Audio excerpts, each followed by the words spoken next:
Hey, welcome everybody. This is Adam the Ant, and I have a special guest, Arjuna from the Arena Craft podcast. And we're here to talk about Magic Legends and specifically the Azorious deep dive.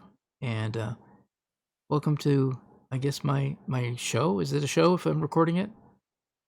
Yeah, it's a something. It's a video. Hello, I'm Arjuna. Pleased to be here. All right, and it's great to participate with someone because we can kind of bounce ideas off of each other. We've both been playing this game for a while, and we've both sort of delved into Azorius builds. So I think we can safely say that I leveled up quite a bit and feel pretty comfortable with what I'm doing. I'm doing it a little bit differently. I'm running the Sanctifier core.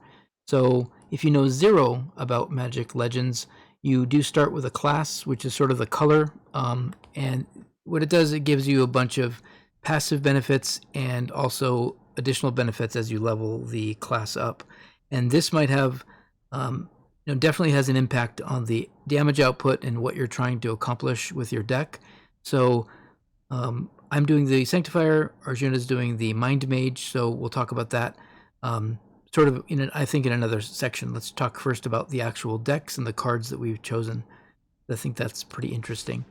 So when you go to the What? loadout screen, Why don't we? Sorry to interrupt here, but no, why don't we just start by talking about like what are the appeals of the Azorius color combination, right? yeah, Because I think that that's like as a baseline.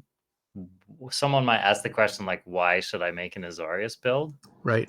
So why don't we just go over that briefly? Okay, I'll give you my perspective on it, and I'd like to Yeah, hear yeah, yours. go for it. So for me, being a sanctifier, I knew I was going to sort of have off heals or the ability to heal myself, my teammates, and my creatures. And originally, that was, I've always been a fan of like white aggro sort of strategies. And originally, when I was leveling up, I had fun doing that.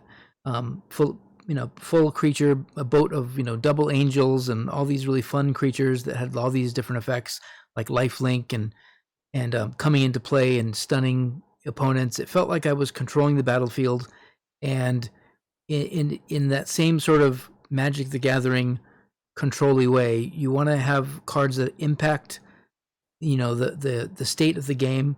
So my creatures that would come into play, they would either do damage or have a stun effect, and then having white access to white spells. Of course, you get your heals, and sometimes there's a variation of the types of heals in this game, but they're all generally giving life to your creatures and friends. And it made me feel safe. I wasn't didn't want to die a lot in these games. Sometimes you get pretty far in and you're like, oh, I died, I have to run all the way back, or it's inconvenient to die. So having healing and access to healing felt good. As far as the blue goes, it was very similar to Magic again. It was access to card draw, which really appealed to me, and access to sort of board control things like cards that would be able to, like the tornado, I could blow a bunch of opponents into a small group out of the way so I could get free of a tough situation, and also group them up for a massive area effect spell. So you kind of it feels like control or mid range in the same way that Magic does. Is you're handling the battlefield, and you're kind of keeping the survivability higher. So that was my reasoning. Yeah, I mean, a lot of why I went into Azorius was, a lot of similar to what you said. So I started as a mind mage, and I really enjoy the class. I think mind mage is really strong, and I think there's a reason a lot of people feel like it's one of the stronger classes in the game. However, uh, I went into Azorius because it solved some of the weaknesses that I felt like mind mage had. So for starters, mind mage doesn't have great creatures. They're okay, but I don't know. I just remember like seeing these angels and griffins and stuff like that, and I was reading the cards, and I was like, man, these are just much better than my creatures. And earlier in the game, I found creature builds to be strong. Now, when you get to the late game, of course, as a lot of people are saying with this game, the creatures become less effective, and a lot of people switch away from really creature heavy builds. But basically, anything up until Masters level, I found my creatures to be pretty effective, and I liked, especially as a Mind Mage, so much of what you're trying to do is cast spells, right? And one of the problems in the game is that if there are too many enemies coming at you, sometimes you need some meat shielding, you need a distraction, you need something to kind of hold the thought down. The creatures are like pawns in chess, right? They're kind of like getting in the way so that you can set up your stronger stuff behind them. Hmm. So that was one of the things that drew me into white was I like the creatures. And another Mind Mage problem that the white solved for me was that Mind Mage is just a weak class. You can't take that much damage. And so every hit really counts. Like every time your opponent lands a good hit on you as a Mind Mage, it really hurts. And so white for me was kind of like one of the quickest ways to solve that problem was to just gain the life back. Right. So that was another thing that took me into white. So those are the two big draws of the color for me, were the creatures and the life gain. And Hmm. so, as you'll see with my build when we start to talk about it, I've kind of constructed my deck with that in mind. Yeah. Yeah. That's good. Yeah. So it's very, very similar in that way. And some of the game tools don't give. You have to experience a lot of these cards in the heat of combat, in my opinion, to really feel like you understand them. I think that just reading the cards and building, I mean, it's very similar to Magic, right? You'll have a deck in your head, you'll look at the cards, you'll read them, you'll put them all in a deck. It'll look like a great grouping of cards. The synergies are all there, and then you play it and it doesn't seem to play out the same way. Um, and you can do all the mana ratios and card counts, 3 of these, 2 of these. But this game is a little different because you're only putting one of each spell. There's 12 spells in the deck, but they're not truly drawn like a deck of cards. So you can't think of the builds in the same way. You basically have a when you draw a card, you have a 1 in 12 chance that it'll be one of the cards in the deck that you build. So sometimes we were talking about earlier about creature builds. Some people might think 1 or 2 creatures isn't a lot, but they are if they're tough creatures because they stay on the board for a while. You expect them to stay on the board because you're healing them. 2, they've got pretty good defenses because you're putting high quality creatures in. And then what happens is you draw another one, and if you're doing your job and keeping your creature alive, that is a dead card in your hand then. And in this game, you get access to 4 cards. So if your creature is one of those 4 cards, now you only have 3 slots to rotate spells. And so I noticed when I was building, 4 and 5 creature decks that I would oftentimes, with the healing at least, I would oftentimes go, well, now I'm just going to cast an extra creature, and it feels like a waste of mana. It feels like, oh, I'm casting another angel, and I already have a perfectly good angel on the board, but I need to draw a spell. So part of my thinking, similar to you, is as we get to late game, my creatures started going down, and I only have 1 creature in my build currently. I only have the angel for lifelink, but I see that you have the Gale Wing, and you're happy with it. It's a really tough creature, and because of its special ability, how often do you think that it knocks foes back? Yeah, it's a good question. I've definitely seen it in use, but I don't pay that much attention while I'm fighting to what the Griffin's doing. So I would guess it's happening, a couple times a minute if I had to Okay. put a number on it. Yeah, and I wish it would tell us, but yeah, Yeah. special ability. I do think it does exactly what you want it to do because it does a knockback effect. That's going to take them off their feet. It's going to move them back away from you. It's just perfect for the role that you were explaining. How you need your creatures to be meat shields. Probably the best at that job. Honestly, for 5 casting cost, it's pretty amazing. Yeah, so there's another reason.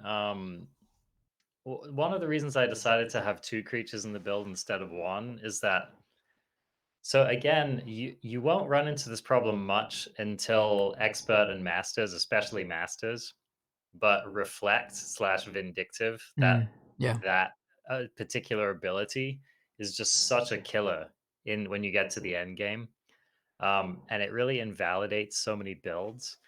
And so one of the ways to play around that is to have really, really high toughness creatures and creatures whose DPS is low in relation to their health. Mm. So Interesting. basically, creatures that can get in quite a few hits on a vindictive creature before they kill themselves. Yeah. A good point. So that's one of the other reasonings behind having like both of these creatures in the deck. You'll notice, so like the blue creatures, for example, tend to do more damage relative to their health, Hmm. and that makes them a poor choice Okay. for, and I, I haven't played with any red creature builds, for example, or green creature builds, but I imagine that some of the other creature, kind of the color classes of those creatures, they probably do more damage relative to their health. Yeah. So that was another big, as we'll get into a little bit more, but one of my big choices behind this build and why I actually have continued to play Azorius even into the late game is that I feel like Azorius handles Vindictive really well. Yeah, that's a great point. And you have to do that because the randomness of the enemies, you never know what you're going to get, and you don't know in a particular adventure. It's kind of like going to a Magic tournament and sitting down and saying, "Oh, I'm playing rogues again." Like Yeah. vindictive is an effect that can come up in the game, and I sort of like that. I like the fact that we can't just avoid it by just going to a different zone. We have to, consider it in builds and consider it in like a metagame, if you will. I as long as vindictive is out there, we have to figure out a way to not be stonewalled by it. That's a Yeah. really really good point. And now I'm questioning how to squeeze a Galewind into my build. This was supposed to be about showcasing the differences that we're, but now I'm like, you've convinced me. Time to get a Well, Galewing in my deck. as you'll find when we talk about this, there's a lot of similarities in our builds, and I think that just reflects upon the fact that when you start to go down these avenues of thinking, Hmm. you might reach similar conclusions. But I'm definitely interested to talk about where our builds are similar and where they differ. Yeah, absolutely. Well, that's one. I only run the Angel of Vengeance. Now, the benefit that I have on the Angel of Vengeance is kind of cool for the Sanctifier. Is I have a special ability that in my class at the very top here, I've got a bunch of lifelink sort of bonuses. So I get lifelink from casting. So after casting a sorcery, the effectiveness of incoming healing from lifelink is increased, and I can stack that effectiveness up to 6 times. So extra effective times 6. Now I don't know what that means. I have conditioner in my shower, and it says, it's extra conditioning, and I don't know what that means. Obviously, I'm going to buy something that's 6 times better, right? So 6 times the effectiveness of lifelink sounds amazing. So that's one thing that I get. Mending Aura, half of the healing that I receive from lifelink also heals nearby allies. So again, having a lifelinking creature, the fact that I get lifelink bonuses, and then all of a sudden it activates and helps my nearby allies. How close do you have to be? Do you have to be within 3 feet of me, nearby in the same zip code? Again, sometimes how these things work, I can only guess. I'm hoping at some point that you would be teaming up with me and having a great, wonderful game, and then team up with a smelly necromancer, and they don't have this lifelink ability to help you, and then you're like, wow, I'm really dying a lot. And then I would be the hero, and I would be like, yeah, my Sanctifier is so good but I don't know if you've ever felt that, the difference, and I don't know how to gauge it other than saying, hey, I've got this ability that I could read. I'm just I'm not trying to be too critical of the game. Obviously, it just seems like a lack of information. Yeah, I mean that's one of the biggest challenges with playing Magic Legends so far is just that we really don't know so much about how the game works. And I think as Magic players, right, that's one of the things that makes you feel smart is when you're like, oh no, let me explain to you how Yeah. double strike works. because Yeah. it's absolute. There's no, you have access to the rules. You have access to all the, the erratas. You have access to that. As long as you have internet access, I guess. But then you have you have judges on hand. All these things make me feel pretty safe in the Magic environment, because even if I'm in a complex board state, I don't understand what's happening, and I call a judge over and they break things down. Well, this effect is a triggered ability. This is a status effect, and I'm like, oh yeah, you're right. And then I can logic through it, and I can feel, um, like I don't know what that feeling is. I want to say safety, or I just feel like the rules aren't out to get. The rules are fair. That no one's exploiting anything. Um, in the in a sense that can't be explained. In this game, I don't know that my healing build, or that that life link is actually giving me enough life to be consequential. However, we're going to assume, so some of these theories are based on assumptions. I guess that's why I was going off on that tangent. Sorry. But the Sanctifier, because it has that life link, I think that's a really solid creature. In theory. Now, that's the only creature I have in my deck. And then I guess let's talk about. Let me go through my big bombs, and I'm almost positive that you have the same big bombs. So let's start off on the very top of the chart, the 7 casting cost Heavenly Assault. And it's in your build as well. It's just a big. I'm actually, sorry to jump in. I'm actually not using that Oh my card. gosh. Yeah. I missed it. I read Judgment instead.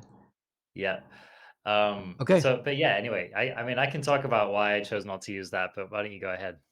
Well, yeah, I mean, this is, for me, a big impact, damaging. It looks cool. A bunch of angels come into play. Not that they do anything, but they throw spears of pure holy light. That's got to be neat. And it's basically just a big, giant area effect, um, uh, damage spell. Yeah, just direct damage.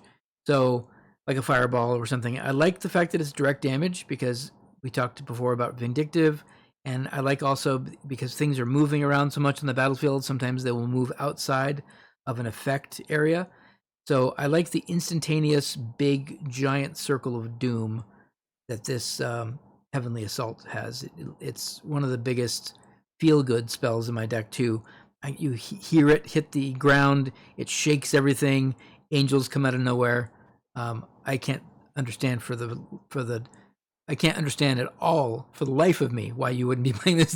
That's why I just assumed. I looked at your deck, I was like, there it is, because my brain was Yeah. like, there's no way he doesn't pick it. So I'm really, really fascinated. Why? Do you know? Yeah, I found, so one of the things that I've discovered as I've played this game more is that when you first start out, it can be kind of hard to track the difference between a cheap spell and an expensive spell. Um, like I remember when I was in my first maybe like 10 or even 20 hours of playing this game, I was like, I just run around until my spell lights up and then I cast it, right? Mm-hmm. And over time, I've definitely gotten more sensitive to the casting cost of cards. And, I'm trying to, these days, I'm trying to configure my builds so that I'm pretty constantly casting spells. I want to be able to I want to be able to like cast a spell, reposition, cast a spell, reposition, cast a spell, Okay. Like Okay.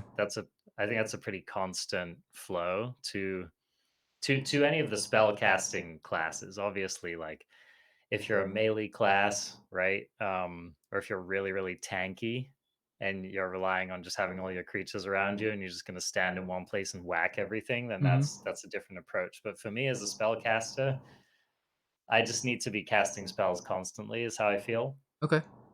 And so I just took it out of my deck because I just thought it was too expensive. Yeah. That was it more than anything. Okay. Yeah. No, that's great. Can I ask Mm. you? Let me look at your. Can you switch back to your library mode, please? Yeah. Because it'll show me the curve. Yeah. So my average cost is 4. Okay. Okay. which is still kind of pricey, you know? Yeah, yeah. I was looking at mine. So mine is the same. Mine's 4.5, but Mhm. we've got some other differences here. But that's Mhm. a, I think that's a interesting point, and I do agree with you. I do also to expand this has to also be in conjunction with other items you have. So I have an Yeah. item that provides mana boost. Two items actually that provide mana boost. We can talk about our gear later, but I think that will also allow for or accommodate different build styles as well. Because I feel like I agree with you. I want to be always moving and always having spells up. Sometimes the spells do take a little longer because it's a higher cost, but in the meantime, I can blast away with my primary attack. I can heal up the angel or just make sure that she's not taking too much damage. I can just kind of figure out things to try to occupy my time while I'm waiting for more mana.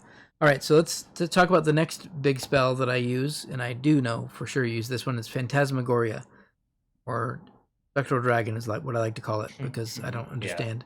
But anyways, this is another big area effect, but it does its damage over 10 seconds. So you divide that 46,000 that I have. I don't know. I think you have a higher level than me.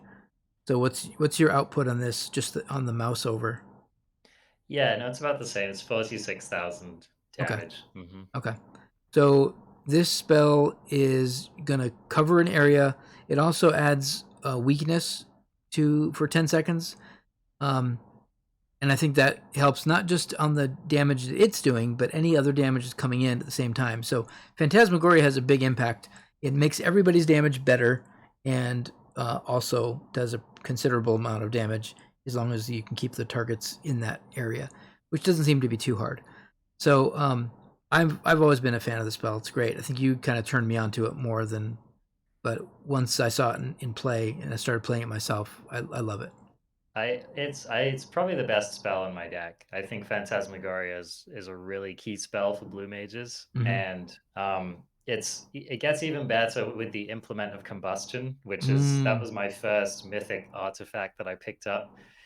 And so if you're running that artifacts, you definitely want to have these damage over time spells because each time they do damage, all of your damage buffs stack on top of that. nice. And so, like, what you end up with Phantasmagoria is a spell which is just it's just doing an incredible amount of damage Mm-hmm. to anything that's inside it. And you'll see this, like if you have these damage buffs, like Implement of Combustion is the best one, then you'll start to watch your enemies really melt when they step into this. So yeah, I think it Phantasmagoria is amazing, and you can stick it where you need it as well. It's another thing I really like about it.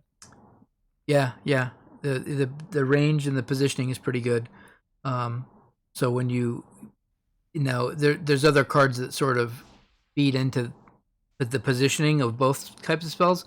Phantasmagoria, obviously, you want them to be in the same spot for 10 seconds. So we can talk about the next spell. It's pretty high casting cost, and it's in both of our lists, and that's Tornado. So Tornado, that does damage over 5 seconds. So I think in the same way, it's going to help your implement, right?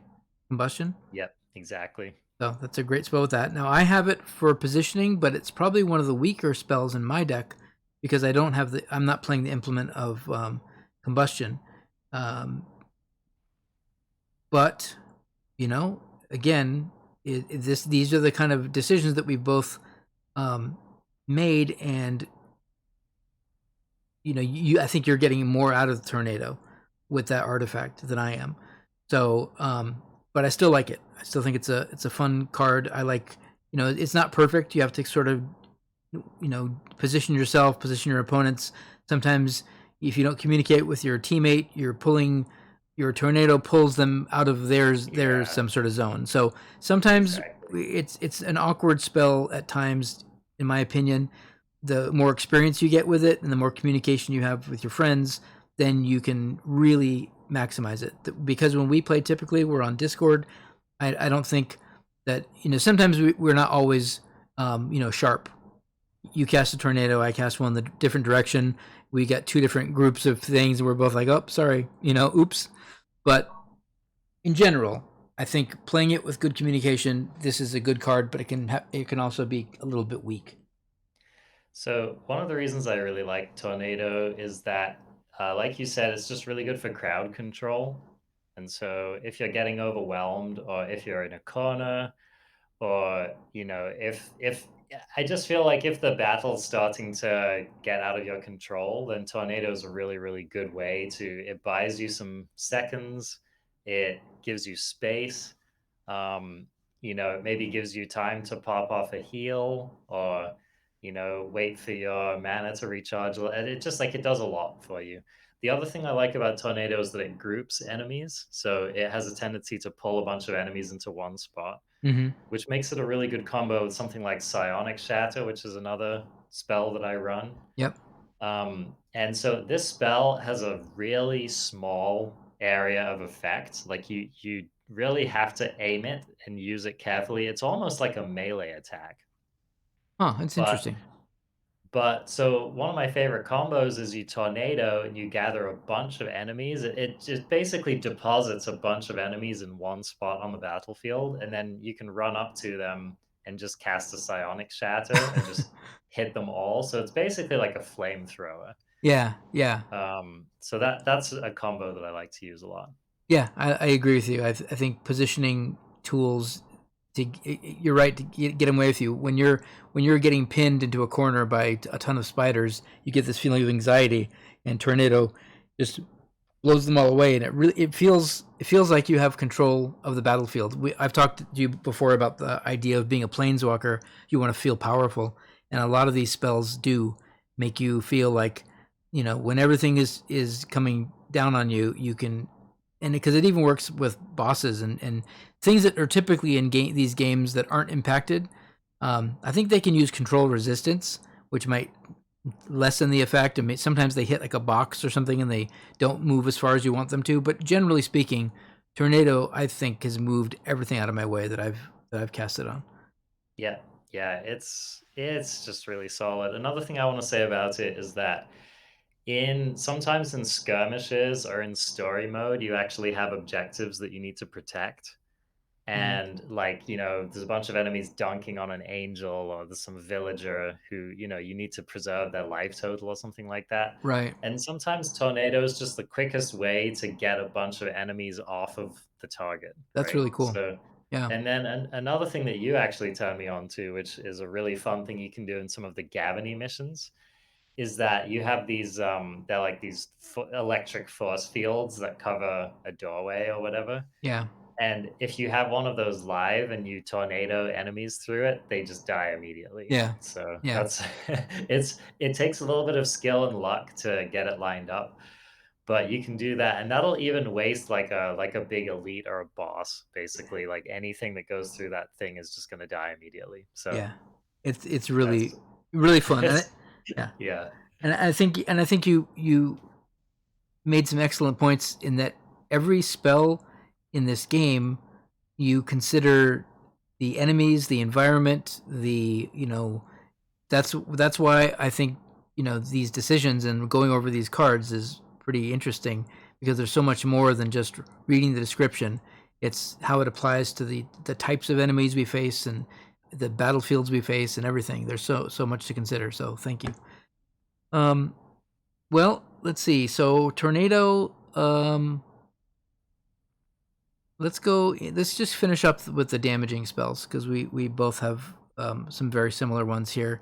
Now, you had mentioned there's 3 spells that I'm looking at, starting with Icicle at the 4 casting cost, and this does damage in a line, and it stuns for 4 seconds. So that's kind of controlling, like you said before, giving space and time for you to get a heal off or move out of position or move into position. A card like Icicle is a pretty good range. It goes across the whole battlefield in a kind of a narrow, I don't know how you want to, how I would describe it. Just a narrow field, but it's a straight line across the It's like a battlefield. laser beam. That's how I Yeah, think of it. yeah. And that is very similar to Radiant Volley, which is this is a line as well. It stuns for 4 seconds and does damage, and very very similar spells. So can you talk about those? We both have them in the deck. They both kind of do the same thing. Where do you feel like they work for you?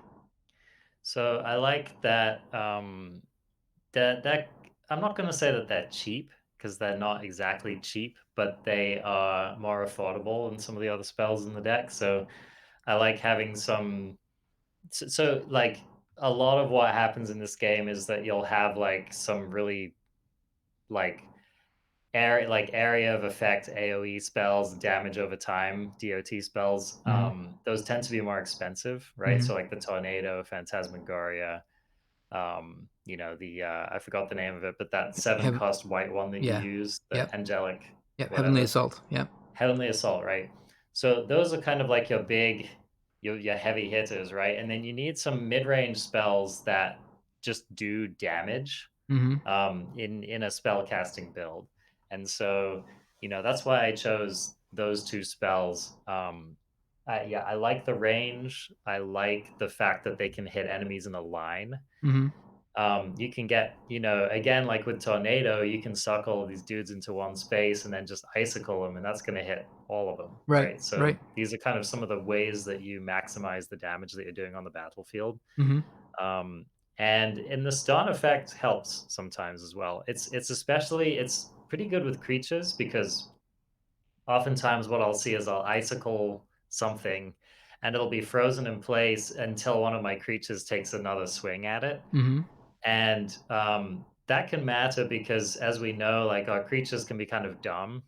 Right. And, if there's an enemy that's moving a lot, then your creature can waste a lot of its attacking potential just repositioning to try to get a hit on the enemy creature.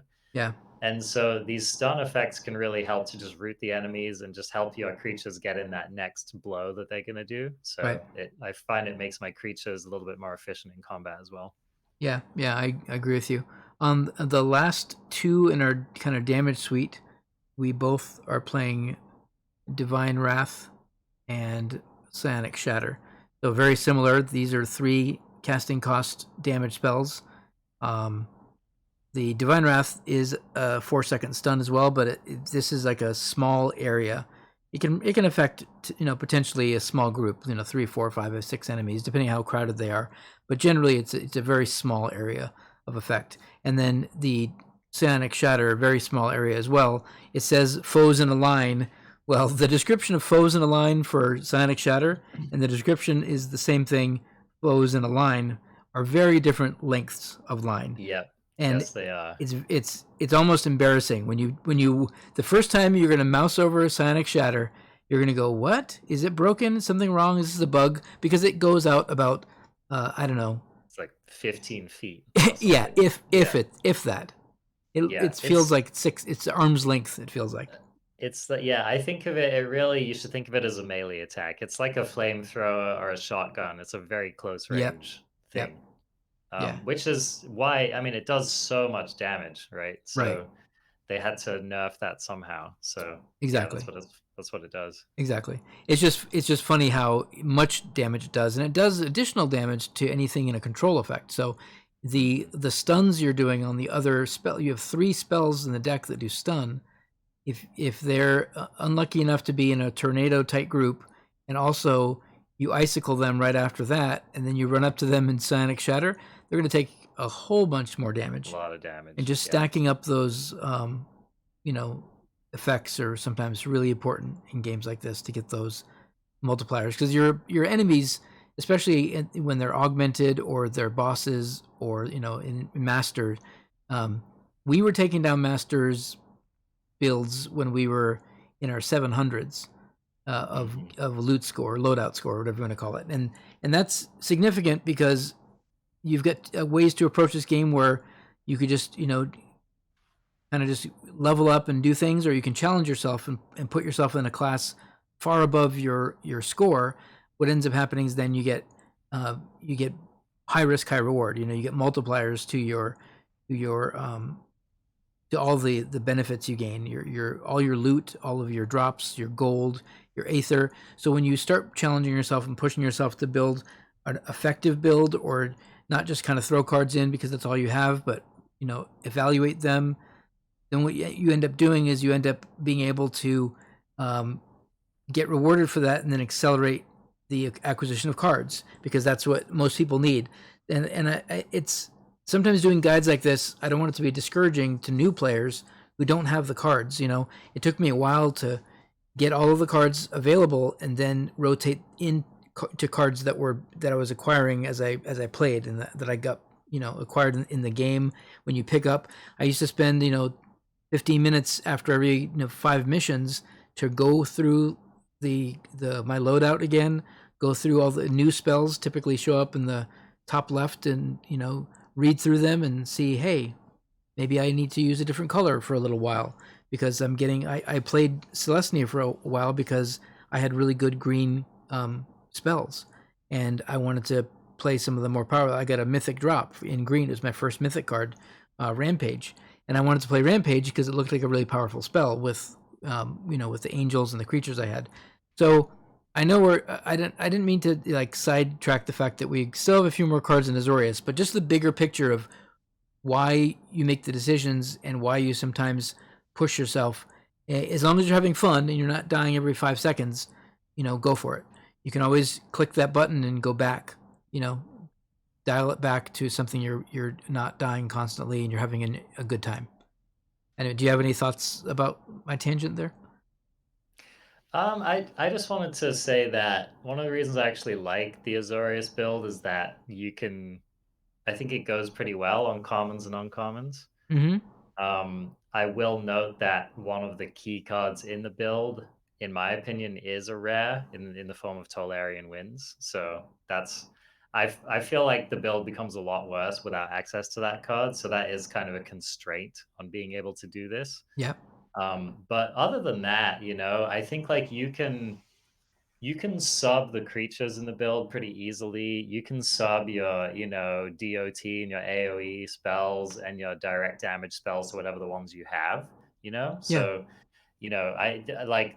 I almost think of this template more as like it's slotting, right? You come up with slots for what you run, Mm-hmm. and then you can fill in those slots with interchangeable cards, right? So I'd be less focused on the specific cards run and more focused on the roles of the cards. Like you'll notice I have 2 creature slots, I have 2 or 3 AoE cards, I have a card draw spell, like I have a healing spell. So there's a just to me, what's more important is the number of the type of spell you're running, Yeah. and less important is the specific card. Yeah. Yeah. I agree with you 100%. And let's talk about those last few cards then. Um, and we are both running Judgment. Judgment's a really interesting card because it's uh, it's directly from you, so it explodes outward in all directions. Probably, I don't know, the equivalent of 20, no, maybe a little bigger than 20 It's feet. pretty big. It has a pretty large area of effect, I've found. And then it also heals you and all allies. Um, Hmm. I like it for when we grouped up. I felt like I was definitely getting healing from you when I needed it, and having 2 people with Judgment, it felt nice. It Hmm. doesn't do a lot of damage and it doesn't do a ton of healing. So I'm almost I'm also debating how effective I think this card is at 5 casting costs. What are your thoughts in general on I that? was just gonna say the same thing. I think if Judgment were cheaper, it would be really good. The fact that it is expensive does balance the card. I think you get the most out of Judgment on battlefields with a bunch of cheap, like small creatures, Like Mm-hmm. if you're playing the Gavany missions there where they just throw like so many creatures at you, or on Tazim, it's Yeah. another thing. Tazim is just constant flow of tiny little creatures running around. So Judgment's better in those situations. It's definitely worse against like, if you're just fighting a couple of thralls or like some higher level kind of slugger creatures, then Judgment gets a lot worse. But for me, it does just enough. I like having a spell which both does damage and heals. Right. Especially again with Implement of Combustion, it gets better. And that combined with healing your own creatures and healing anyone that you're partying with, I feel like it does enough that I have felt like it's a good card in my deck. It's also just so one of the problems with healing, which we'll probably talk about a little bit more, is just that when it's good, like when you need it, it's the thing you need the most. Hmm.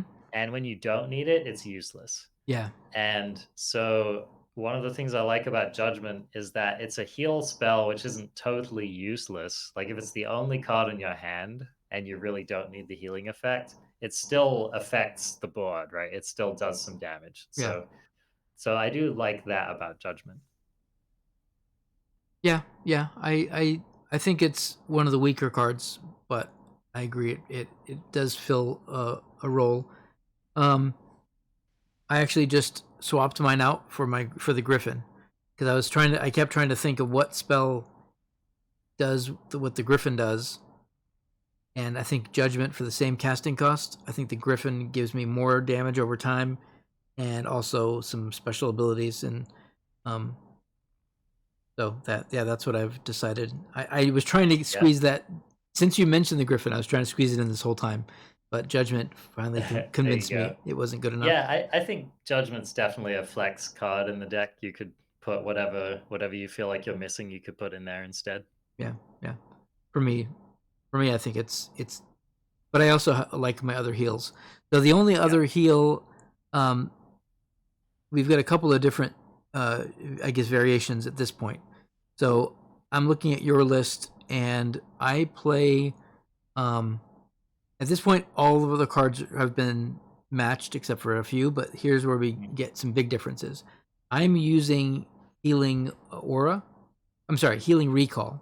Mm. Yeah. And Healing Recall for me, even with one angel, the description says it doesn't heal your allies. It just says creatures you control and yourself.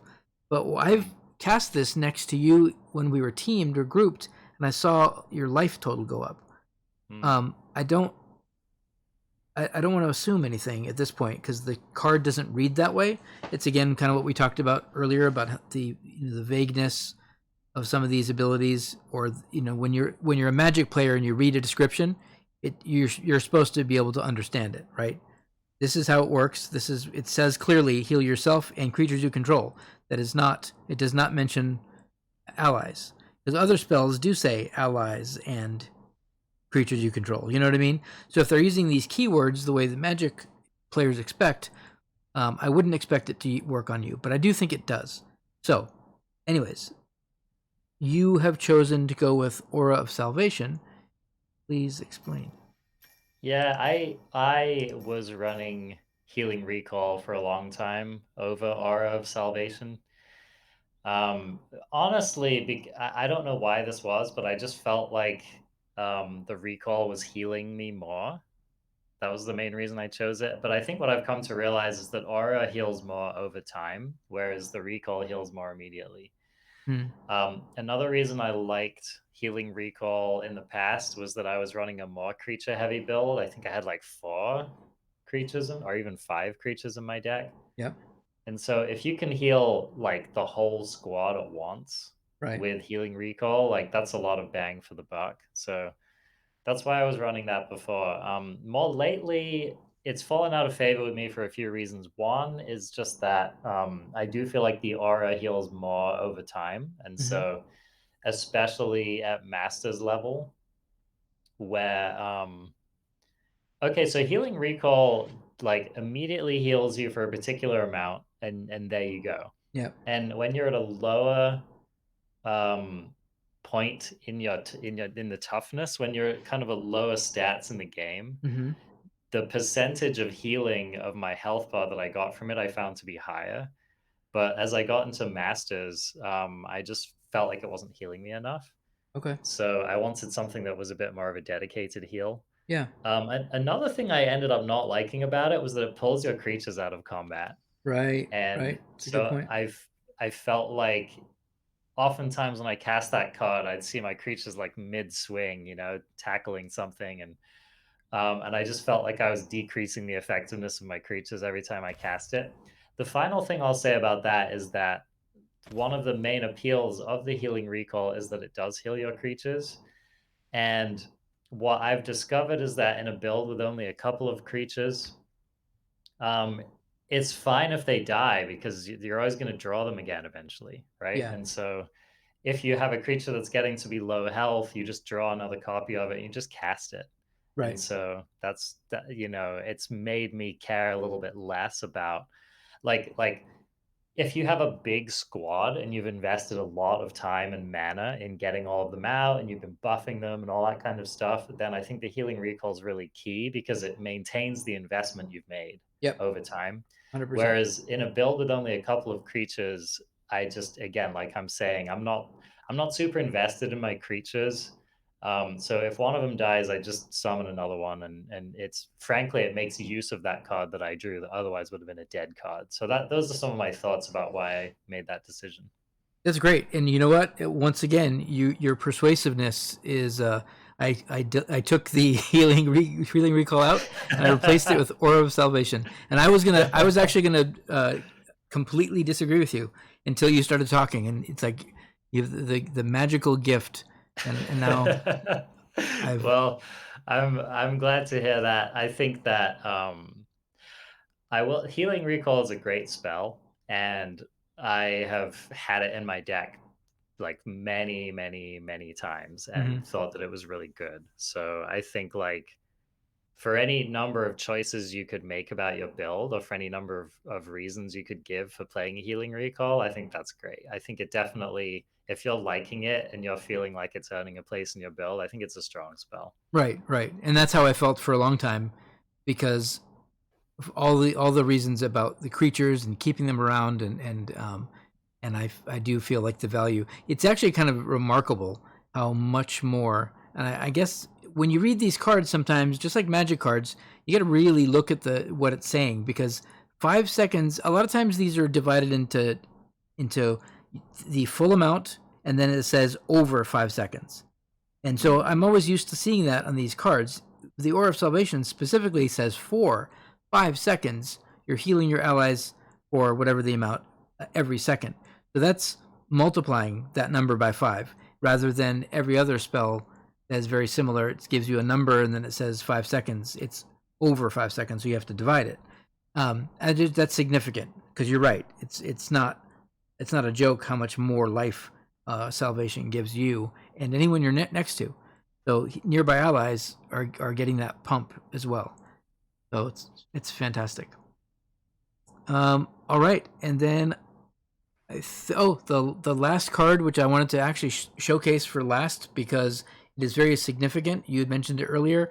The Talarian Winds. That's the last card in our deck in these Azorious builds, and I mean I'll just start the fact that you turned me on to this, and ever since I played it, I decided that I would probably never not have blue in any deck. Now I did, of course, try a well, I've got a Demir deck as well, so blue and black, very very different in a way, but we can talk about that experiment later. the The idea of this card pulls everything together. The ability to discard all your spells in your hand and then draw that many just refreshes. It's a hand refresher. Sometimes hands get stale. You're getting all these cards that you're like, oh, I don't want that. This is not effective right now, and you just wipe them all away and start over. On top of that, the swiftness, which you identified as being one of your favorite abilities, like anything, any game, you're running around a large countryside. The quicker you run, the better. You get to your safe areas quicker. You get to move around the battlefield, especially with the cards we're using. We need to have people in direct lines or set up in a certain way to be optimally effective. And Talarian Winds does everything. It's perfect. What else? What else can you add to the fact that no one should be not playing this card? Well, so here's the thing I'll say about this card. I think this card is key in this build. Hmm. It it just like you said, it does what you want it to do. I mean, the swiftness bump is great, really great reason to have it. I think a lot of people play it just for that. Yeah. Wow. Um, but it so in a build like this, you have a number of cards which are essentially dead, right? Hmm. Which is one of the reasons a lot of people don't play creatures in the masters level of this game is that it's a dead spell, and you really need, when you're generating a lot of mana and you have like a bunch of artifacts that are helping you out. Basically, when you get to become a really powerful mage and you're fighting against really powerful enemies, you can't have dead air in your deck. Like Hmm. it's gonna mean the difference between winning and losing. And so one of the downsides of running creatures is that, if your creatures are doing fine and you draw another copy of it, it's basically a dead card. Right. Especially like, I don't think the white creatures really have a lot of like activated abilities. And so, you know what I mean? Like Hmm. some of these other creatures, if you draw an extra copy of it, it gives you a bonus. Right. Like an ETB effect, you mean? Well, or like for example, in blue you have the crab, right? And if you draw another copy of the crab, there's an activated ability on the card. Ah. So your new spell shows up gold, and when you cast it, it casts. It's called like Chitin Bulwark or something like that, but it makes your creature stronger, right? Mm-hmm. So some creatures have that, and it's just a way to mitigate Right. the pain of drawing it if your creature's still alive, right? Yep. So we don't have those in our deck, and so one of the reasons I chose to run Tolarian Winds is that it just lets you pitch the dead cards. And another example, like I talked about before, is healing. When you really need the healing, it's amazing, and you're happy to see it. But when you don't, when you're at full life or close to full life, and you just need to get more damage out, Yep. then you draw this healing spell and it's useless in your hand. So when you pitch like two creatures and a useless heal and draw three damage spells, Right. you feel amazing, Yeah. right? Yeah. Absolutely. And then I'm running a card which you're not running as well, Ancestral Ward, I'm which sorry. is an Yeah. enchantment. Yep. And I can talk about that card a little bit, Yeah. but Please. that's it's an enchantment that affects you over time, and it's another card where sometimes I cast the ward and then I draw another one immediately, Mm-hmm. and they don't stack. Right, it doesn't give me another 30 seconds or whatever the Right. second time I cast it. It just refreshes the timer Sure. basically. Sure. So that's another. It's in my deck. That's another card that can be dead half the time I draw it. And so yeah, if you're looking at your build and you're gonna have cards that are consistently dead, then Tolarian Winds is just like a must-have in my opinion. Now I run an Is It build, which is actually my main build these days, and I don't run Tolarian Winds because just about every spell in the deck is a banger, right? Like Right. Good point. every time like the whole deck's focused around spells that do damage, and Mm-hmm. so occasionally I have annoying moments where like I'm playing against some vindictive opponents and I have a handful of, DOT spells or whatever. And my implement of combustion means that I can't cast those spells. Right.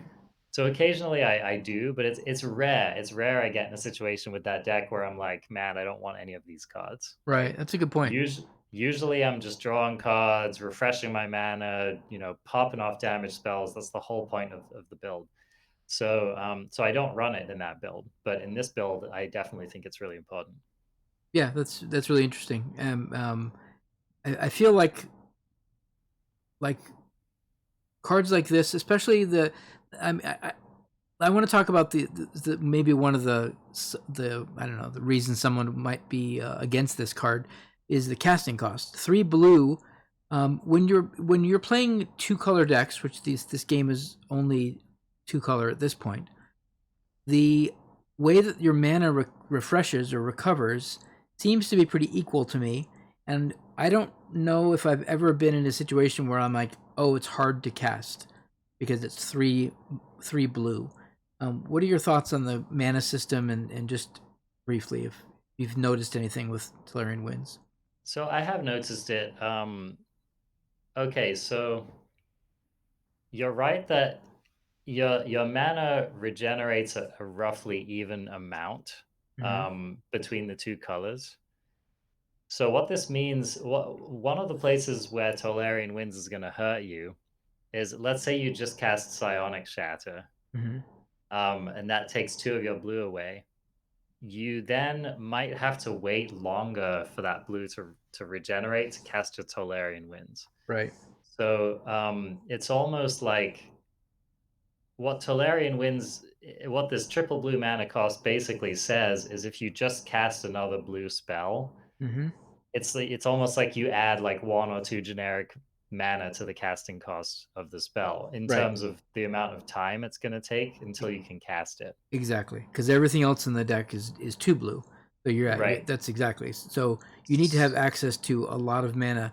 So it's just another way of evaluating the cards, because as they come up in gameplay, you'll notice by paying attention to what you're casting, you'll get the best, best results, or get the most out of it. That's kind of what I was. Exactly. So you can do things like, this is a deck that, for example, will let you cast like a Galewing Griffin or an Angel of Vengeance right into a Psionic Shatter or a Tolarian Winds, because they're not fighting over the mana. Right. But you do need to keep an eye on it. So if you have a Tolarian Winds in your hand, now the good news is that it's not a spell that you want to just fire off as soon as you draw it, right? Mm-hmm. So that mitigates the problem of it. So like, let's say it was a Radiant Volley or like an attacking spell. Mm-hmm. A triple cost would be a significant downside, because you typically want to fire those off really soon after you draw them. Yeah. With Tolarian Winds, it's probably going to sit in your hand for a little while, until you draw stuff that you don't want to cast. So one thing I'll do with Tolarian Winds, for example, is, let's say I have one creature in my hand in Tolarian Winds, Mm-hmm. and then I fire off a Radiant Volley, and then I draw a Tornado or whatever. Sometimes I'll just cast whatever is the spell in my hand I want to cast, Mm-hmm.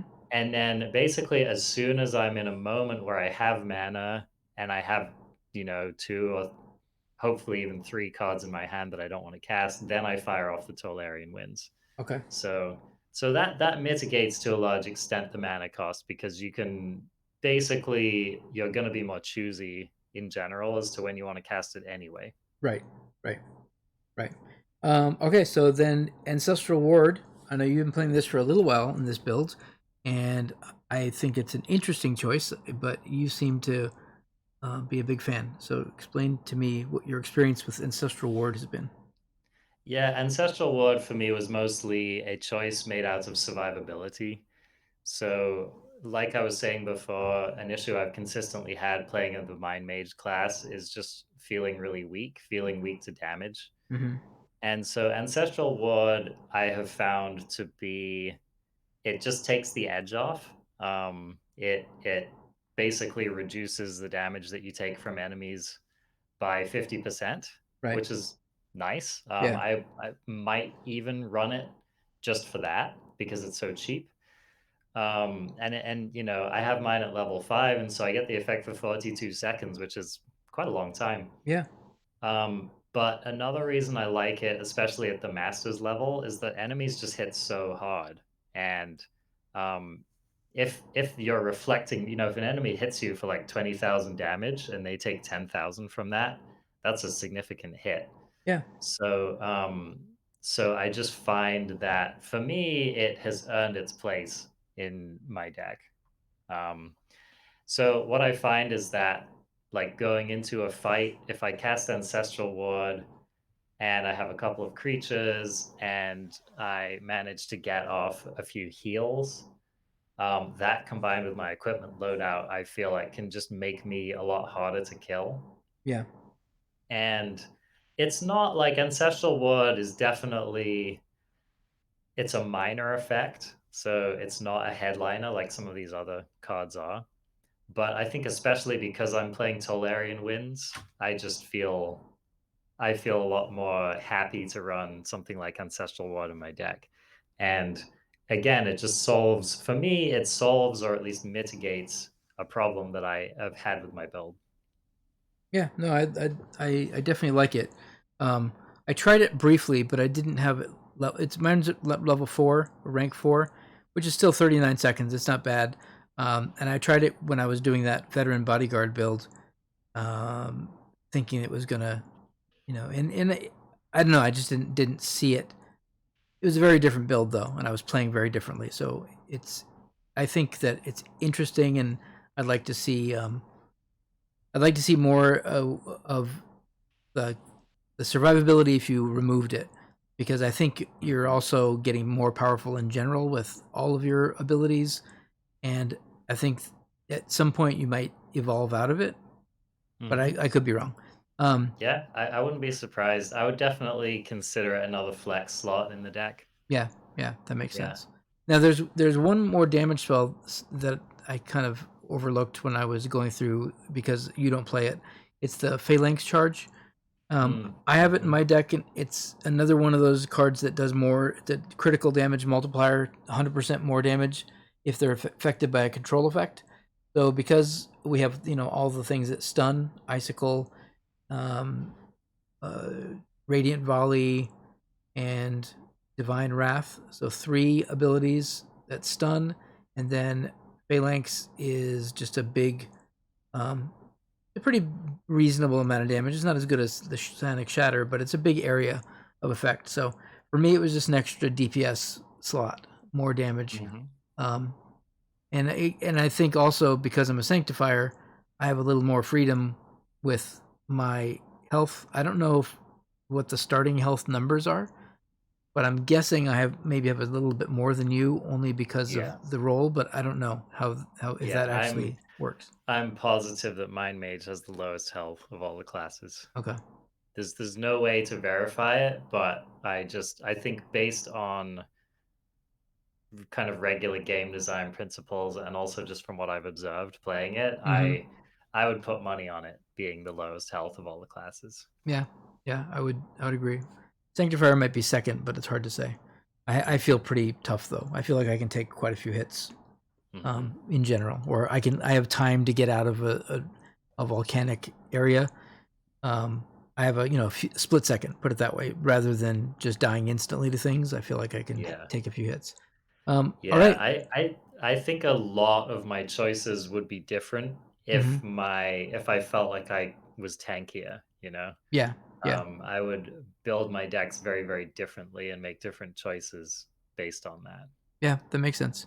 So overall, my casting cost is now 4.4, and I think yours is 4.0, right? Yep, that's right. Yep. And so I think fairly close. But let's go back into the loadout regarding like some of the choices we made there. Some of them are sort of no brainers. I think some of the items. We'll start with artifacts first, and some of these items I feel are no brainers. Like why would you ever do anything else? Um, but some of these are interesting. So let's take a look at the top. We've already talked about your implement of combustion, and I love it. I think it's a great card. You maximize it with a lot of the spells you have in your deck. Um, I think it's probably.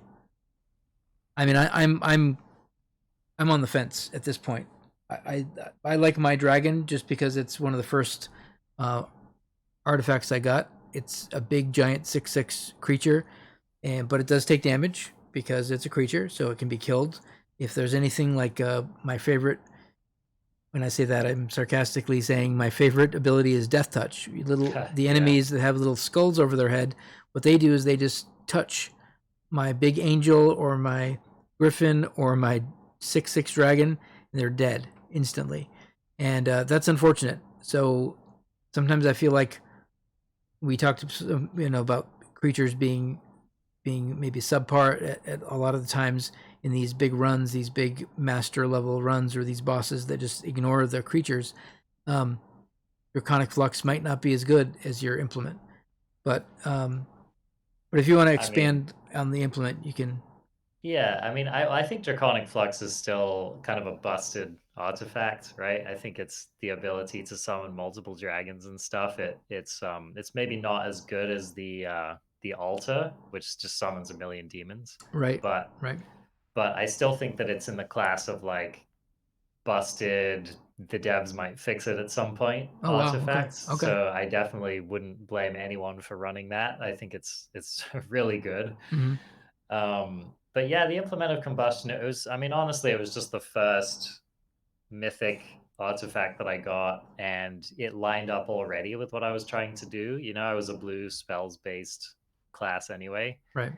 And so, so basically, whenever I deal damage to a foe with a spell, they take an additional 10,000 damage over 1.5 seconds. Wow. So that's just a lot of damage. And again, especially with things like these damage over time effects that do multiple instances of damage, the Yep. implement of combustion stacks onto each time, Yep. right? It So triggers it just when it does an deals. incredible amount of damage. So the main issue in the game with running implement of combustion is that it lines up extremely poorly with reflect/vindicate on Right. your opponents. Yep. So you need to be very, very careful when you're fighting against those, creatures if they have the reflect ability. Yep.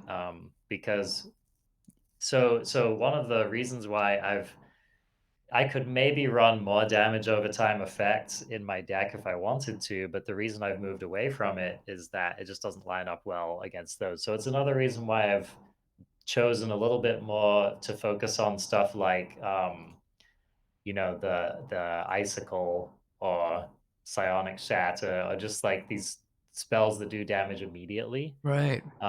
Because basically what I do is I just wait until the shield goes down, and then I hit them with like one or two of those spells really quickly. That gives me time for my implement of combustion to do its thing and for all of that to wear off Right. before the shield comes back up. Right. So that's my current approach to that problem. It's not great though. I mean, any implement of combustion build is just by definition going to struggle with the vindicate. So that's just I have chosen to not warp my entire build around dealing with that, Right. but it is a problem. Yeah, and that's again, it's all about the metagame you expect and building the deck that's going to have the answers you need. So I think you make good points. I like the flux; it hits a lot. I like that big dragon. The implement of combustion in my other build, in my Demir build, is definitely something I'm using, but it does have all the weaknesses you'd mentioned. All right, so let's go to the greater artifacts. We both have Aegis Charm. I've had this for a while. You recently turned onto it. For me, because you don't sometimes see, now you do see the effect. It's sometimes hard to see, but it puts a little hash over your life total when you get a shield. And I've seen this thing stack, especially when I'm surrounded by a bunch of smaller, creepier creatures that are just up all over you, like the spiders and things. I'll see my shield just expand, like it's outrageous.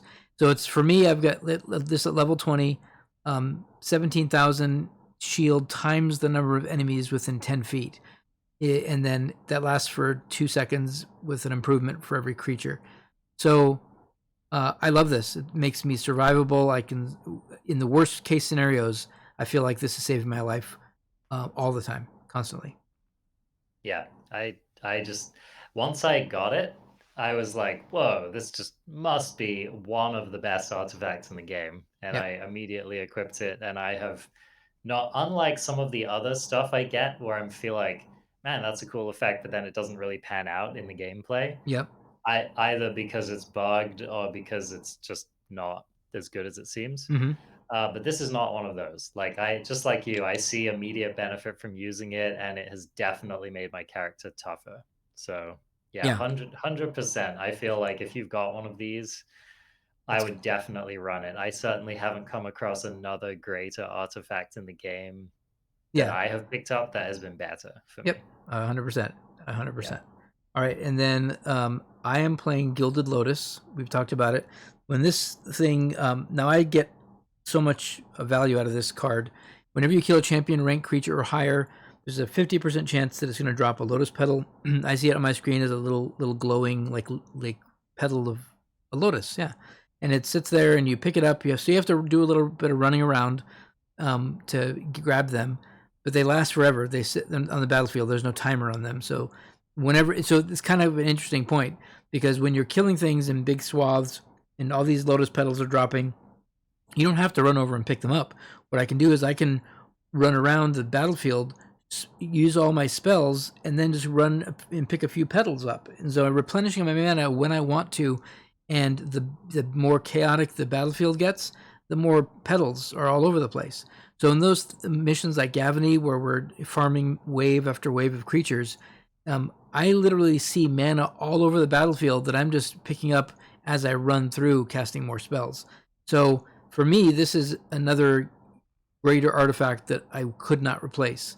So I brought it up to rank 20, and again, it's build related, but this Azorious build does have pretty highly costed spells if you're not rotating into your the options like Tolarian Winds and whatever.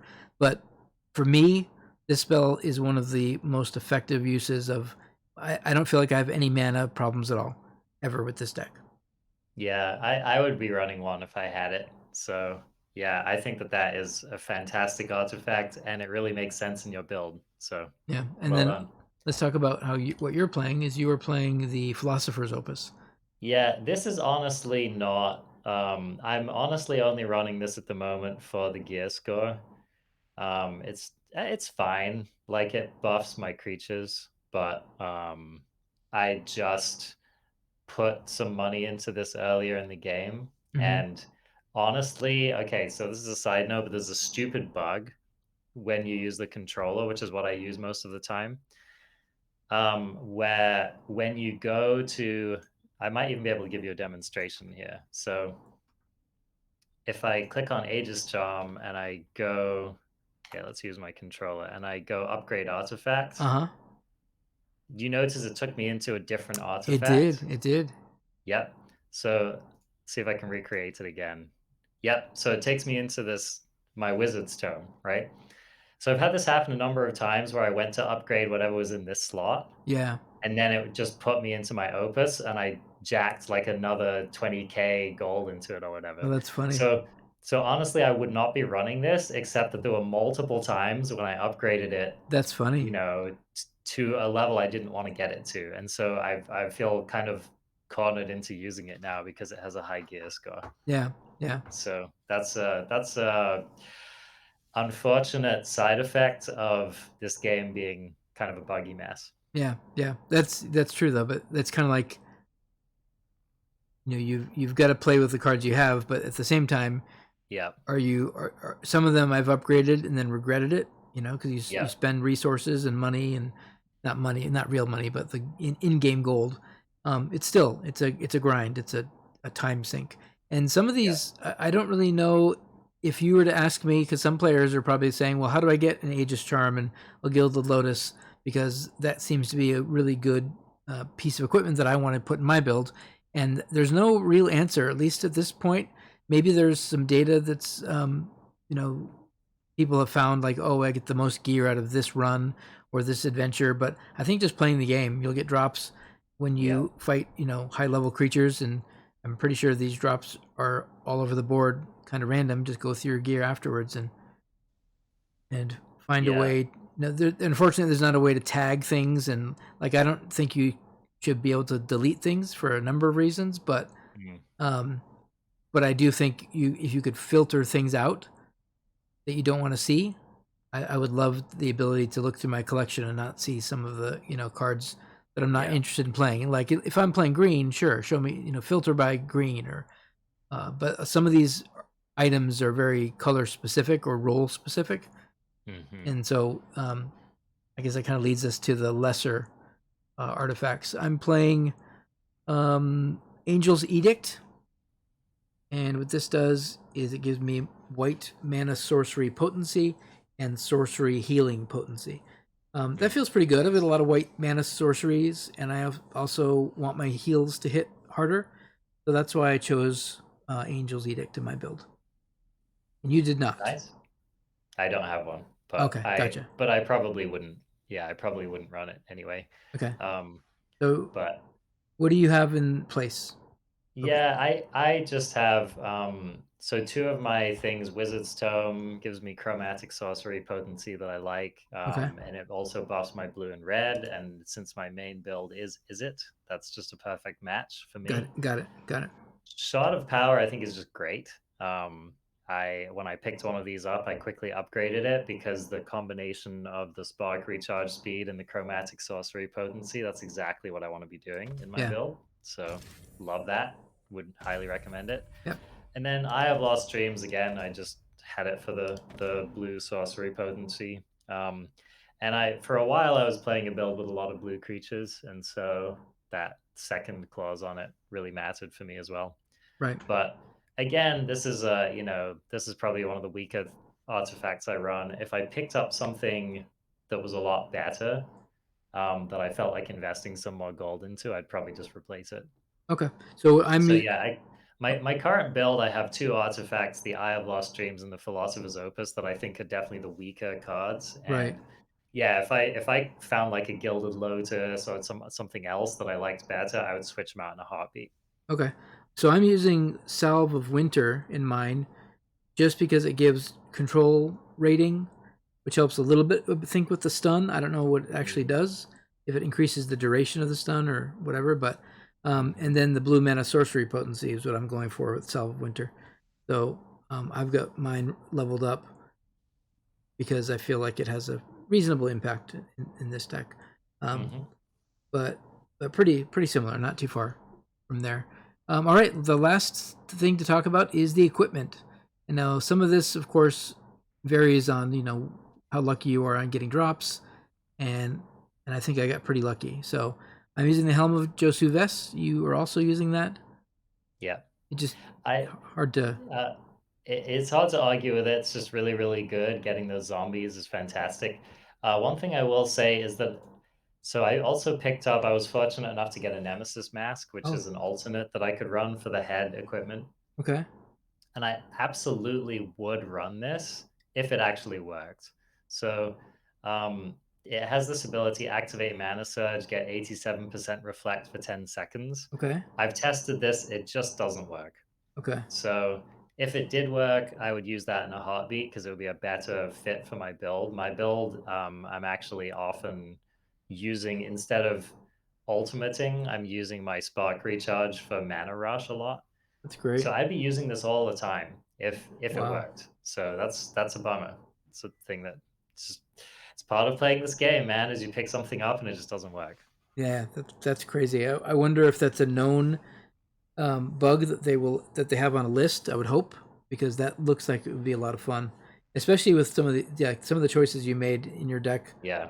Um, There's just a number of equipments in this game. I've been reading about it in on Reddit and stuff.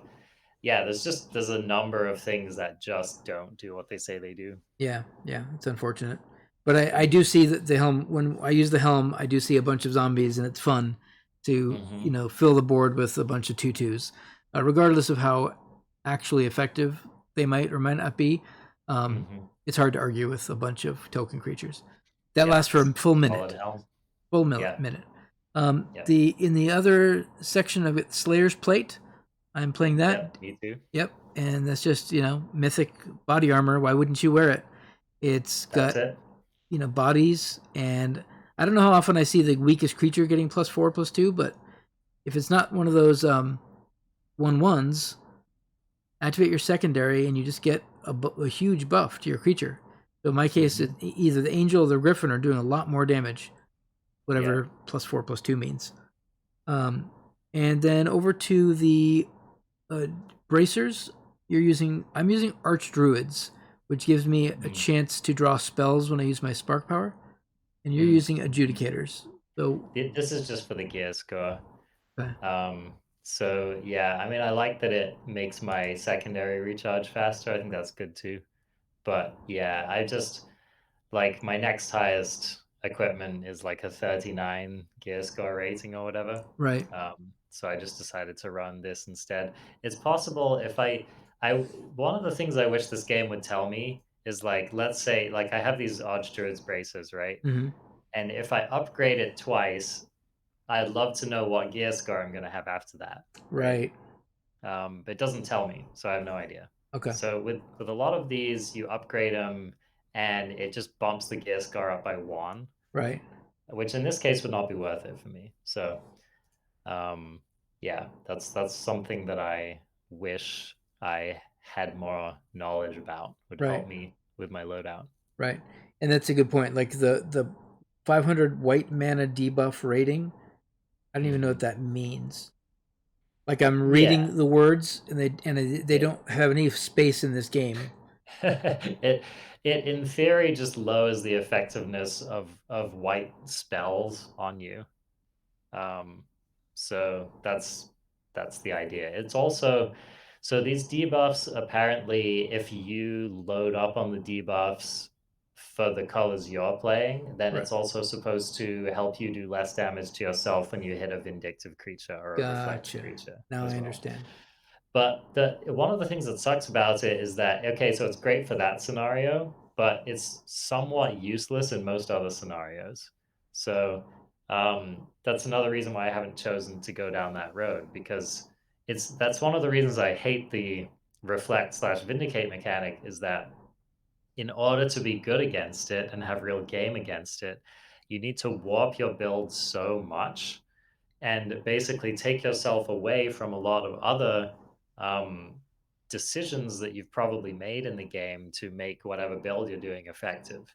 So I feel like it gives you completely reverse incentives from what the rest of the game is wanting you to do. And it's one of the reasons I hate the mechanic. I think if if it showed up less, I wouldn't have a problem with it. Or if it was a bit more predictable where it showed up, I would have less of a problem with it because then you can just go into those encounters knowing Right. that you have to deal with it, right? Yeah. But the fact that at master's level it just shows up everywhere, Mm-hmm. kind of with an equal randomness to any of the other abilities that show up, Yeah. it just kind of tilts me because you can have a build that's just cooking along, doing really well in general. You have your weaknesses, but it's kind of fine. You figure them out, right? And Yeah. then the Vindicate shows up, and it's like either you have like a particular tweaked random build that deals well with it, or you don't, and then you just get rolled. So It is one of those things that it takes everything changes, you know. yeah. Every spell you cast is now a consideration, and then yeah, and you do get exactly in that position where the spells that are up you just can't cast, and you're running around trying to figure out a way to how to dump your hand, you know, because you're trying to avoid instantly killing yourself. So yeah, Yeah, it's you're running away from a group of like spiders, you know. right, You're right, like you're a master's level mage, like cowering in fear from spiders. yeah, yeah, It's it's a good point. ridiculous. Um, So gloves, yeah, I agree with you there. That there's nothing really special, in at least in my opinion. It's just use the best one you have for the gear score. Um, Over to boots, I'm playing the Adjudicator's Greaves. I believe that's They're what you get to. absolutely the best boots in the game. Yep, I not even close. And it's for the judgment effect. yep, So it's yeah, I fantastic. mean, this has saved me more than probably anything else in my loadout. Yep. Like I just many times during a mission or an encounter, my health just pops right back up to 100%. So Mm-hmm.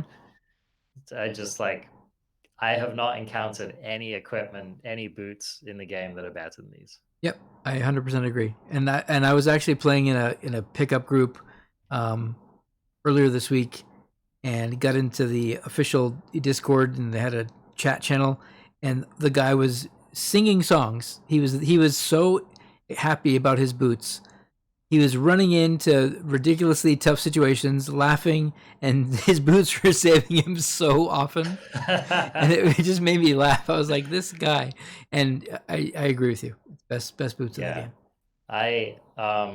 I've picked up 2 upgrades for this so far, and I'm kind of bummed because they both upgraded at 1%. Uh I'm waiting for that like magical upgrade that's going to shoot it up to like 85% Ooh, or nice. something. It, I don't know if that's possible, but I know with some of these equipments it's like that. They start at lower percentages and then one of your upgrades just jumps them up. So wow.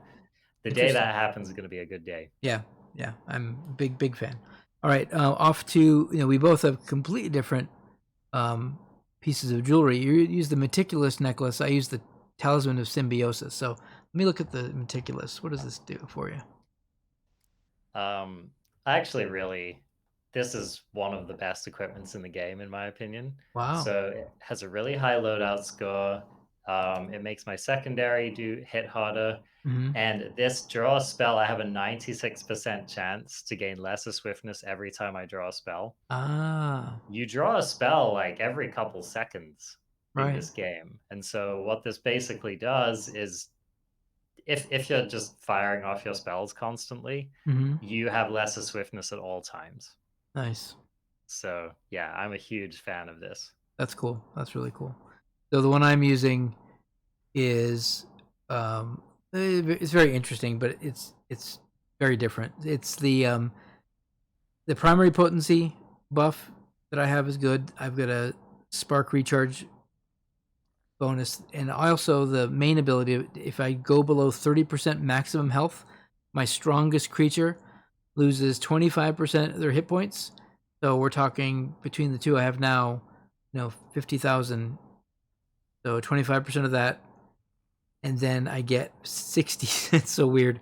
I get 67% of that number Yeah, as healing.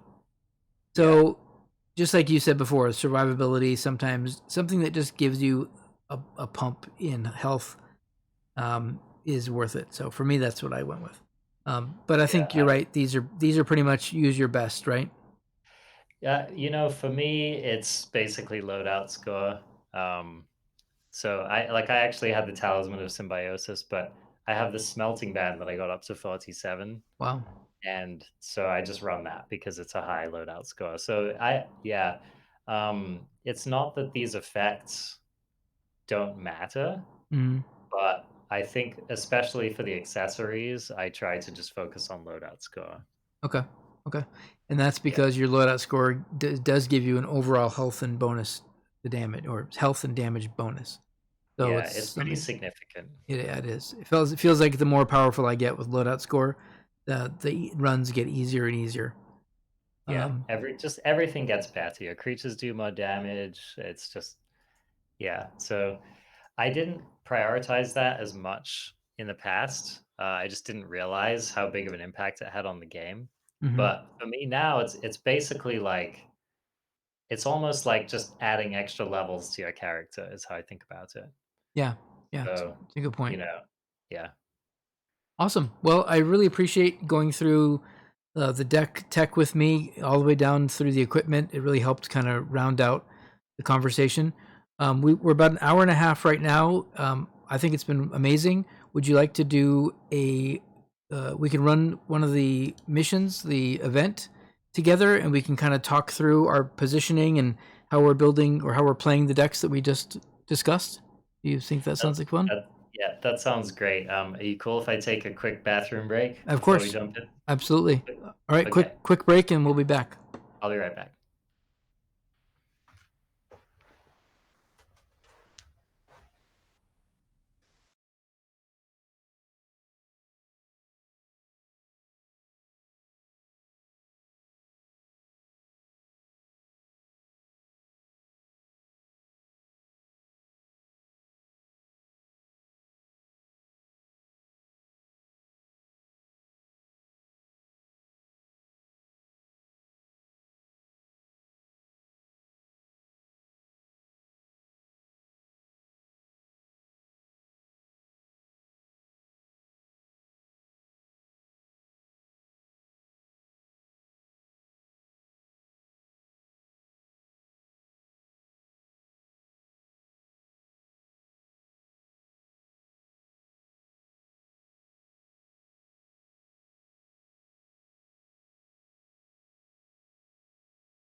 Welcome back. All right, let's I'm just kind of going through the potential changes, but I feel like I'm going to test something out. Since both of our builds were running, or your build was running Griffin, and I was really convinced to play that, I'm actually going to go the other direction of mine and try the higher casting cost Avatar of Frost for a couple of reasons.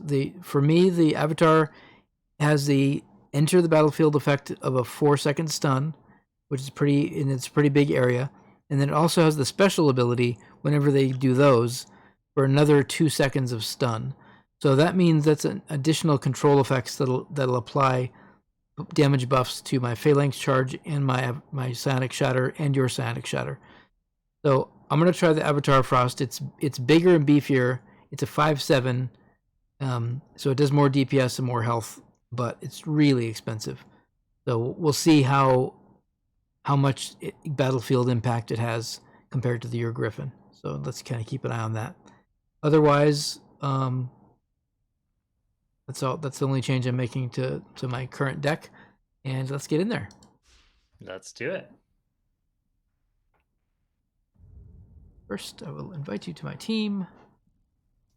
Oh, strangely, my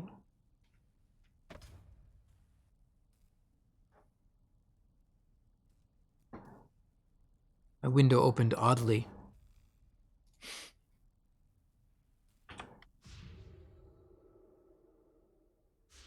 All right, we're going to the event, Masters level, and we'll bring a random stranger along with us. Sounds great.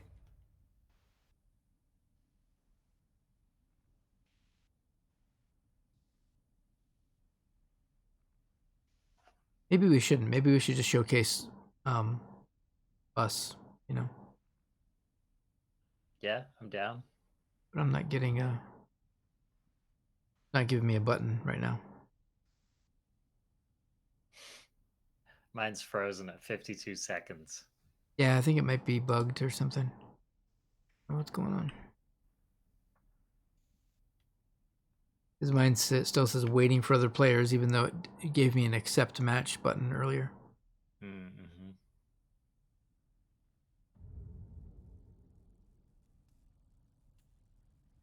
Right. Try to decline it if you can.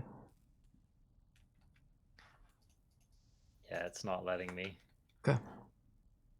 My game hasn't frozen, but it's not letting me do any. Oh, there it is. Okay, it's gone. Yeah, looks like I just got out of it. Okay, so let's do it again.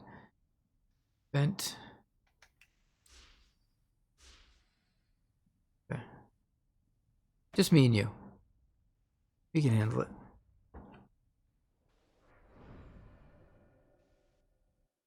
Just the two of us. Just the two of us. I know it was going to be impossible for you to let that go. Yeah, I couldn't just let that one sit. All right. Want to go clockwise? Sounds good to me. Sounds good. What up, friends? Icicle action. Phantasmagoria. Sure.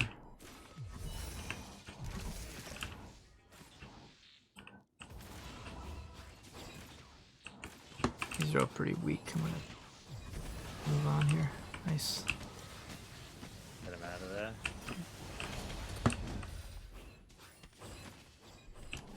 Alright, okay, let's keep heading this way. I might as well cast my angel. I get a tornado coming. Okay.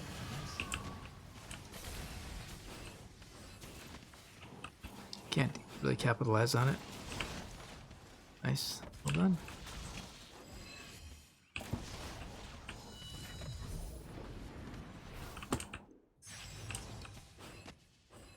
These dragons are just lasting for a lot longer. Yeah. I have to say that I like them. So good.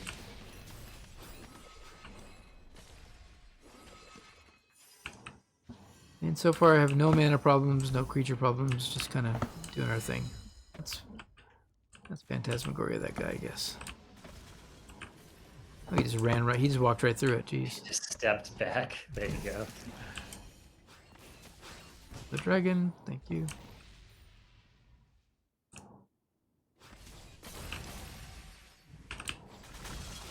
I don't really know the point of these except just to get in the way, or if there's some purpose. You know what's funny about them is they give me mana. They give me mana. That might be what they're for, really. Yeah, that would be. I appreciate it. Okay, I've got a aura, and just gonna try to stun him and get him, keep him in this group. At this point.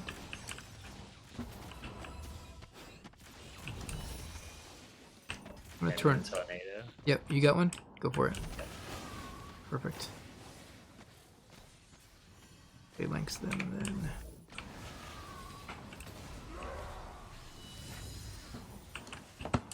Missed opportunity.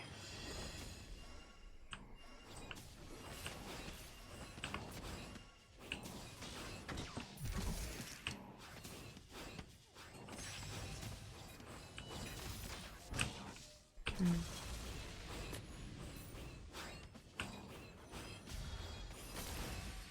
I'm trying to clear some of these rocks.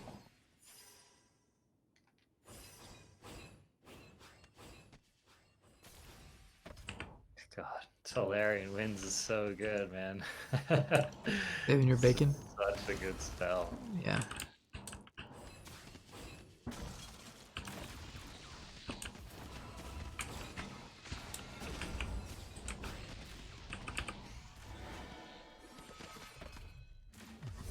Okay, I got a tornado coming. Oh, gotcha.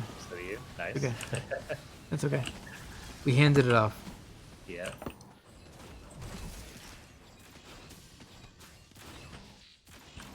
Blow everything up.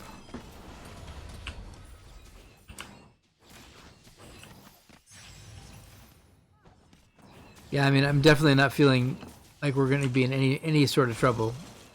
No. Haven't once felt challenged. Right. And there was a point where this one was giving me a hard time, actually. I was dying a lot, and I feel like these builds are really well tuned in a way, you know. It's just very safe, you know? It's Yeah. like I feel really safe whenever I'm running this build. Yeah. Like, it's my opponent's really gonna have to work hard to kill me. You know? Yeah. Sometimes if I'm in a situation that requires like an impressive amount of damage output, then I can feel weak. You know, sometimes you just get overrun. Right. But outside of that situation, I feel really solid with this build. Yeah. I see you're using your ultimate there, which is pretty cool. I always like when you do that because I can run around. And Yeah, I can just whack dudes Yeah, while it's they're fine. hypnotized. Yeah, great. I didn't really catch that many in the wave, but hey. Could have been better. So here's my avatar. He's been in play for a while now. He's at not quite half life, half health. But he seems to be making an impact. I mean, he's surviving. Okay, I'm gonna tornado here. Perfect.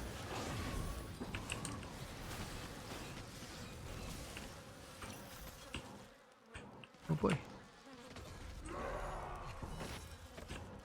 Okay. I've got a tornado coming your way. Never mind. It decided to have a mind of its own. Yeah, that's fun when that happens. I'm gonna ultimate here. There's enough action going on. Sounds good. Lay on the Phantasmagoria too. Just Nice. melt them. Yeah, that was good. Good placement.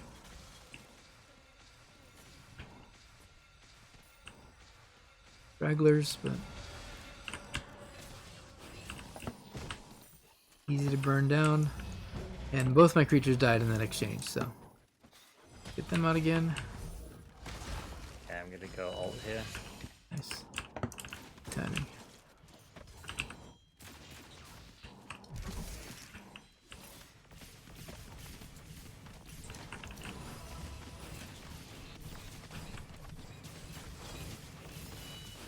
So while you're ulting, do your zombies attack freely? Yeah, they do. That's cool. I mean, sometimes they're a little bit stupid, but but they do. They eventually get around to it. Yeah. They often just stand there and make a menacing noise. And don't do anything.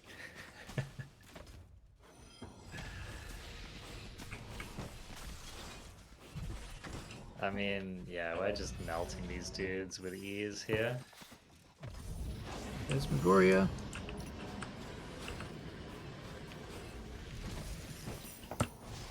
That for him. I get a little of this. Yeah, good time for that spell.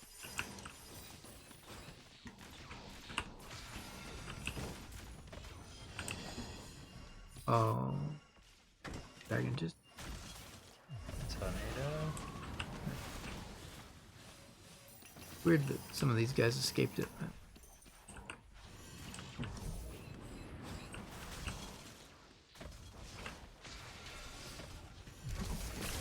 I'm in that position now where I need to get Accelerating Winds because I've got both creatures who are out and very survivable, and I'm waiting because I have them in my hand too. Yeah. Yeah, I've been fortunate in my drawing of that spell, and it's really made the difference. Mm-hmm.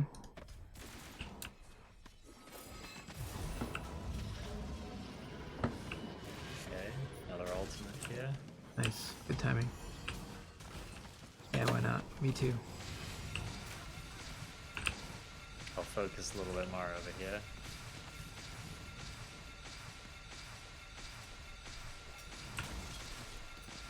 I clear them out.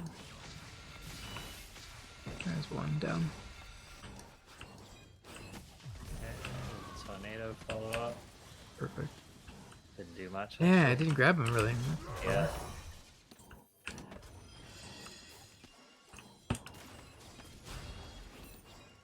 All the zombies looking for a target. Yeah, dude, hungry zombies. Yeah, they just burned the sentinel down very quickly.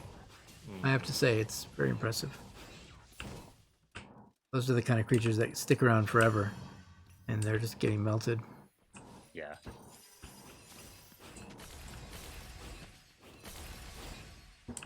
Yeah, I think this is definitely a great showcase of our builds. Are you using your... because I can't see both screens while I'm streaming the game. But how are you feeling with all your decisions? I'm really happy with the avatar, actually. I'm kind of excited about it. Nice. Yeah, my build is going very smoothly. It's been solving the problems I need to solve. Been able to gain life where I need it. It's just Compared to your Is It deck of choice, do you feel like because you've gotten better at playing the game that Is It is fun for you? Or do you think it's, as far as like beginner level, or I don't know if you want to call it beginner level, but you know what I mean? Like introductory to the game, do you feel like you could have jumped into Is It early and been fine? No, Is It would have been tough for me, especially at lower gear score and level. Yeah. I think my Is It build would not have been powerful enough or well-rounded enough. Okay. So it took I think I can afford to go Is It now because I have stuff like I have good equipment that fills in some of the gaps. Okay. And I'm just tougher and I put out enough damage. So when you do a build which is really damage focused, you're relying on that damage to solve your problems, right? So you're relying on that damage to just kill enemies before they become an issue. Because if you get into a really long fight with a really tough enemy that's doing a lot of damage, the Is It spells list can fall apart a little bit. Okay. So yeah, I feel like the Azorious build is it's a better kind of all around build. It's a build you can feel solid with, just I'm gonna run into some random story mission or overland or whatever, and it kind of checks a lot of boxes. Yeah. But I feel like the Azorious what the weakness of the Azorious build is just that it's a relatively low DPS build, Right. and so sometimes if you're fighting against too many enemies that are too tough, to where like they're just one hitting your creatures and your healing isn't healing you enough, Yeah. right? Like you can get into these points where none of your stuff is doing enough and you wish that you just had a lot of damage. Like sometimes you just want to be able to drop a lot of enemies at once to get you out of a tough spot, Yeah. or like kill a boss quickly, right? Right. Like a world boss, for example. So the Azorius build is pretty weak against an enemy like that.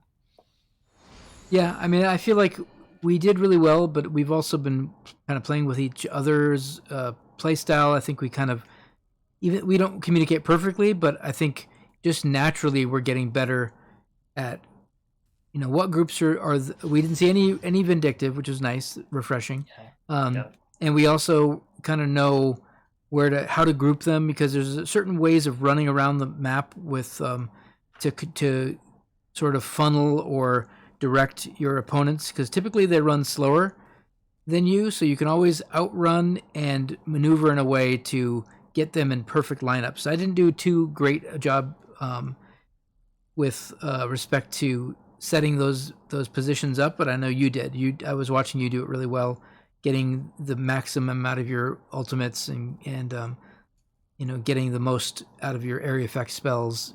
Dropping the Phantasmagoria on the perfect clump of units. So all those things make us better because we weren't threatened at all. I felt like our DPS was great. Now, if we were to switch over or demonstrate maybe builds that are more aggressive, like my Demir build and your Izzet build, I think we would burn through that even quicker, because our builds are focused in that way. So yeah, this is great. I really enjoyed doing this with you. Hopefully, everyone enjoys the deep dive in Azorius builds. Besides what we talked about, there's so many different things that we really didn't cover, like the leveling up. The fact that I did a creature-based build early in my leveling, and then when I hit masters, I very much changed it. So I think that's a fair assumption to say that anyone watching this guide, depending on where you are and what you're doing, you may find that this build isn't right for leveling up, because it was definitely an evolution. Do you have any final thoughts on that point? Yeah, I do. I do think that the Azorius build will get worse over time. I think it's hard to make an argument for it when there are just frankly more powerful builds available. Okay. I think that what I've found it to be the best for is like it's a really good default build. It's a really good like just doing your dailies build. It's a really good, maybe you don't want to think as much or have as intense fights, Like Right. I think if you're You're on playing the edge of death constantly.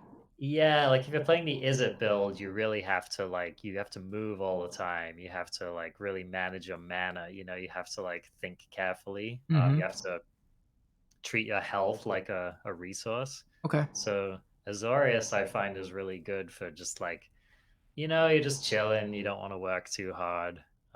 Wow. That's I know what you're saying exactly. And Yeah. to be honest, that was actually one of my appeals, because it wasn't just working hard; it was my ability. I feel like the targeting Mm-hmm. is still not a work of art, because these Mm-hmm. games you take a lot of dexterity depending on what you're using. If you're using a mouse and a keyboard or a controller, there's so many different ways to cast these spells and target them and get them in the right location. I'm often shooting things into wild locations that make no sense. And I took the fact that I was going to be a bad physical gamer, like just pushing buttons bad, that I wanted to build that I could do that and not get embarrassingly murdered constantly. So, Mm-hmm. just like you said, you take into account that this is a survivable, versatile build, and make that. Some people do like to live on the edge constantly at 25% health burning through creatures and exploding everything, and that's exciting for them. And they're also really good, with their dexterity. They're making sure they're in the right position all the time. So yeah, different builds take different aptitudes as well, and I think that's really similar to Magic, right? There's so many similarities, and kind of why, even though it's the same IP, I still feel like I'm Planeswalker. I still feel like I'm part of the Magic environment. With my deck building, with my mana curve, with the choices of spells and colors, it all has to do with, the types of the blue white is doing exactly what you explain. It's survivable and it's controlling and it's sort of, gives you more options in the battlefield than, let's say, a red blue, which is just designed to draw cards and do damage. So yeah, I like that assessment. And as we get further in, and we want to start churning out content, because we're trying to get drops for either our friends. We're trying to fill their loot banks up by helping someone at a lower level, farming them through runs. The idea then is to do it as quickly as possible, right? So running a build with heals or survivability doesn't accomplish the end game, which is how many drops can we get per hour, Exactly. Yeah.